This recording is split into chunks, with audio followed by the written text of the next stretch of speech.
말 그대로 단연성은 여러 해를 말하니까 계속적 고정을 말해요. 정착물이 될 수 있는 것들이고요. 반면에 정착물이 될 수가 없는 것은요. 경작 수확물이 있죠.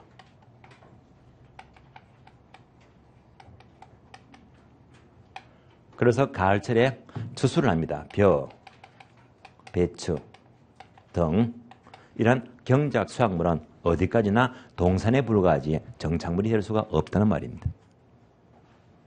세 번째는요. 정착물의 구분 기준입니다. 3번 보기 전에 여기까지 교재 확인합니다. 교재 볼게요. 자, 그러면 토지와 정착물인데 니은번 내려가세요. 정착물이란 한 줄, 밑줄 되어 있죠. 정착물은 건물, 수목, 교량 등과 같이 지속적 동그라미, 즉 계속적입니다. 계속적으로 토지에 부착이 되어서 쉽게 이동할 수가 없는 물건을 가리킵니다. 두 줄 내려가세요. 그러나 바로 일시적 고정입니다. 판잣집, 컨테이너 박스, 가시중의 수목은요. 일시적이니까 정착물로 보지 않습니다. A번 내려가요. 정착물 종류가 두 가지죠. 자, 토지의 독립물과 토지의 부속물입니다. 토지의 독립물은 공시 방법이 요구된다 해서 건물, 명의만물 갖춘 20개 집단을 의미하고요. 토지의 부속물은 공시가 필요가 없다. 교량, 터널, 담장 등을 말하고 토지의 일부로 포함되는 것입니다. B번 내려가세요. 자, 끝에 보니까 나무나 단연생 식물은 정착물로 본다고 했어요. 그러나 추수가 끝난 후에 경작 수확물은 정착물이 아니라 동산으로 간주가 돼요. 아래 박스 내려갑니다. 체크 플러스를 보게 되면요. 정착물의 구분 기준이 있죠. 항목이 4가지가 나와요. 4가지. 자, 4가지인데요. 바로 1번 동그라미, 물건의 부착 방법입니다. 바로 4번 동그라미, 거래 당사자 관계. 바로 1번과 4번이 있죠. 요것만 집중하시면 돼요. 자, 그럼 하나씩 봅니다. 첫 번째야. 정착물의 구분 기준은 이것은 뭘 가리켰느냐? 자, 여러분이 잘 알고 있는 동산이 있죠. 자, 동산의 특징이 뭐죠? 움직이더라. 즉 이동성입니다. 동산은 움직이니까 정착물이 될 수가 없잖아요. 그러나 동산이라고 하더라도 이것처럼 계속적으로 고정이 될 수 있다면 이것도 정착물로 보자 말입니다. 이런 기준이 4가지인데요. 첫 번째야. 물건의 부착 방법입니다.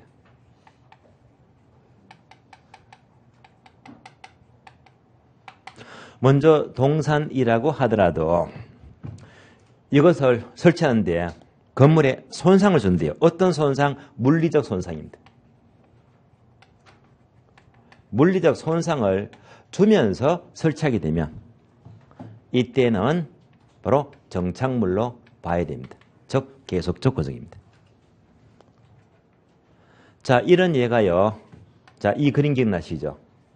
바로 수도꼭지입니다. 이것만 놓고 본다면 동산입니다. 그러나 이것을 아파트 주방에 설치하죠. 자, 이렇게 구멍을 뚫어서 손상을 주고 부착을 시키니까 계속적 고정이 되겠네요. 이러면 정착물로 보자는 말입니다. 유의할 점은요. 물리적 손상뿐만 아니라 기능적 손상도 포함됩니다.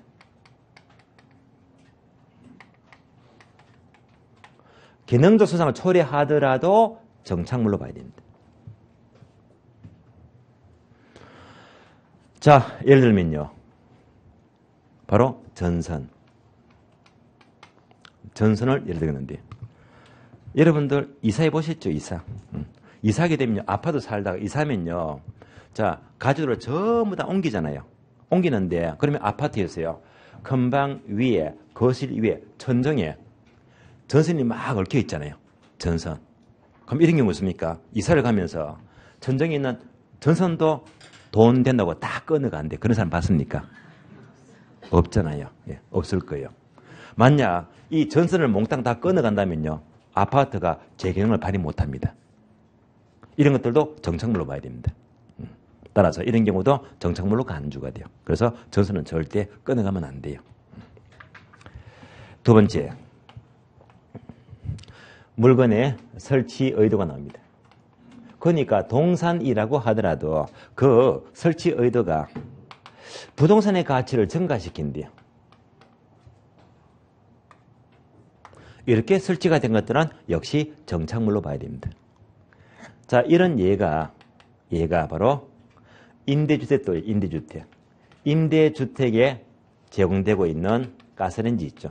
가스 스토브입니다.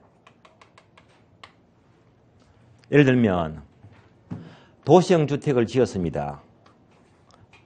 그러면 처음에 신축해서 임대해야 되겠죠. 임대할 적에 큰 현수막만 많이 보시죠. 뭐? 풀 옵션입니다.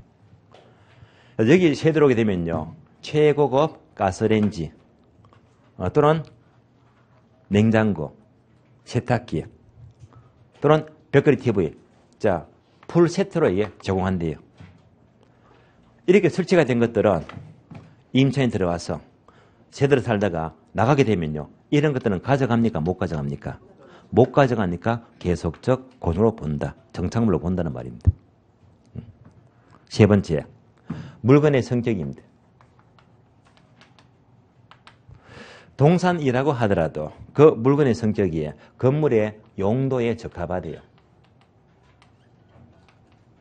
주로 주문 제작할 때가 많죠.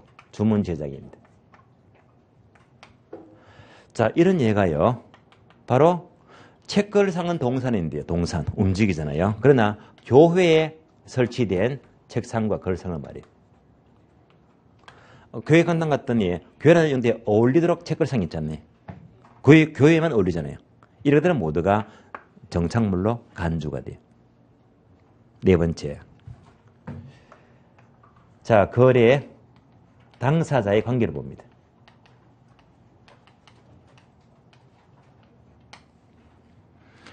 매매에서는 주로 매도인과 매수인이 있고요. 임대차에서는 임대인과 임차인입니다. 그런데 우리 시험은요. 주로 임대인과 임차인만 묻더라.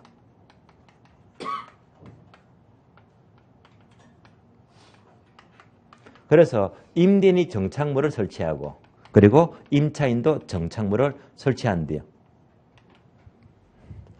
자, 이런 공통적인 예가요. 주로 선반 또는 진열대를 예를 들어 봅니다.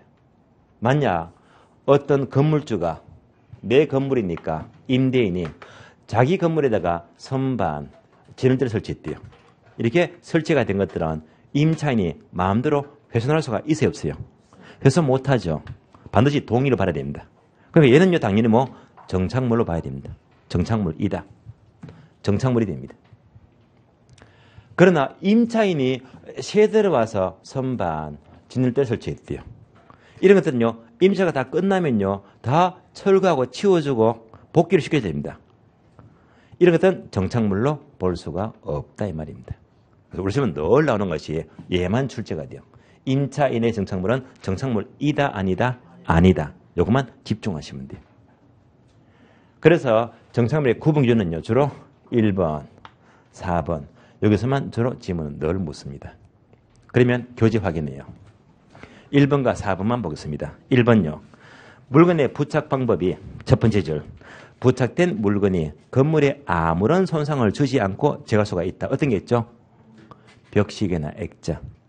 벽시계처럼 걸었다 뗐다 하면 되잖아요. 이러면 동산입니다.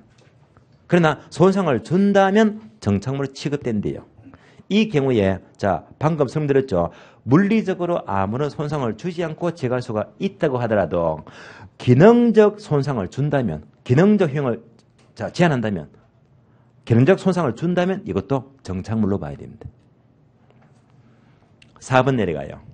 거래 당사자 관계에서 설명을 다 들었습니다. 임차인의 정착물에는 자 거래 정착물, 농업 정착물, 가사 정착물이 있는데 이런 물건들은 임차인이 제거할 수가 있기 때문에 정착물이 아니다. 정착물이 아니다. 한 줄 내려가세요. 또한 두 줄 밑줄입니다. 매매 계약이었어요. 어떤 물건이 정착물인지 아닌지가 불분명하다면 이것은 정착물로 간주가 돼요.